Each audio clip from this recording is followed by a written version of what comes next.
नोटबंदी की असफलता हर खाते में 15 लाख डालने जैसे जुमले की तरह नहीं थी, क्योंकि नोटबंदी के दौरान लोगों को अपने ही पैसों के लिए अपनी जान गंवानी पड़ी। करोड़ों रोजगार खत्म हो गए, घर उजड़ गए, अर्थव्यवस्था तबाह हो गई। पहले अपने भाषणों में मोदी जी ने डिजिटल इंडिया के बारे में कुछ भी नहीं कहा, लेकिन जैसे ही नोटबंदी की असफलता जाहिर होने लगी, वैसे ही सरकार ने डिजिटल पेमेंट की बात छेड़ दी। अगर आप अपना वजन कम करना चाहते हैं तो शारीरिक परिश्रम के साथ साथ पौष्टिक आहार भी लेना पड़ता है, यानी अपनी जीवन शैली में बदलाव करना पड़ता है, वो भी लंबे समय के लिए। क्या किसी भी डॉक्टर ने कभी आपको यह कहा है कि आपको मोटापे से होने वाले रोगों से बचाने के लिए मैं आपको जबरदस्ती बिना खाने पीने के महीनों तक अस्पताल में कैद करूंगा? अगर 100 दिनों में आपका वजन कम नहीं हुआ तो मुझे सूली पे लटका देना।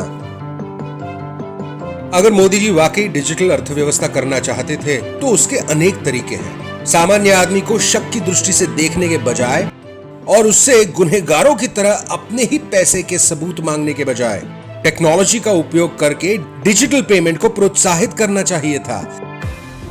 डिजिटल पेमेंट के इस्तेमाल को आसान करना चाहिए था।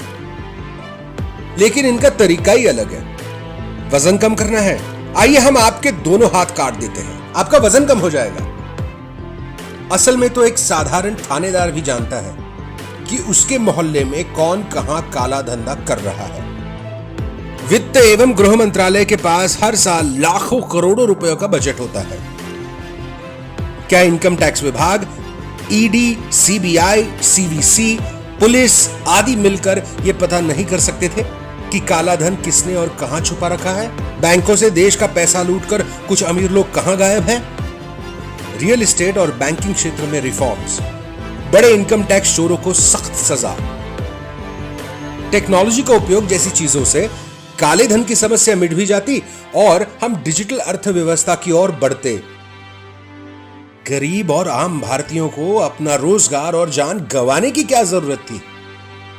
असली चोरों को छोड़कर सजा देश के 130 करोड़ आम नागरिकों को क्यों?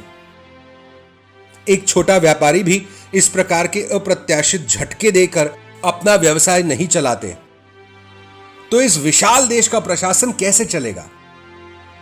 अंग्रेजी हुकूमत के काम करने का तरीका यही था, जब जो मर्जी आया किया।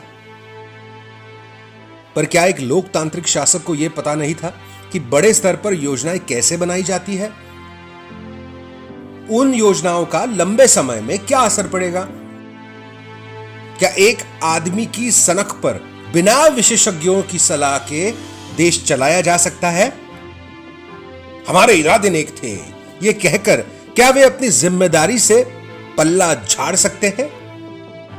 नोटबंदी रूपी इस बड़ी विफलता का मतलब है या तो सरकार को आम जनता की कोई फिक्र नहीं, या फिर उसमें इतने बड़े देश के प्रशासन को चलाने के लिए जरूरी प्लानिंग, दूरदृष्टि, अर्थव्यवस्था की समझ, प्रशासकीय कौशल्य और संवेदनशीलता नहीं है।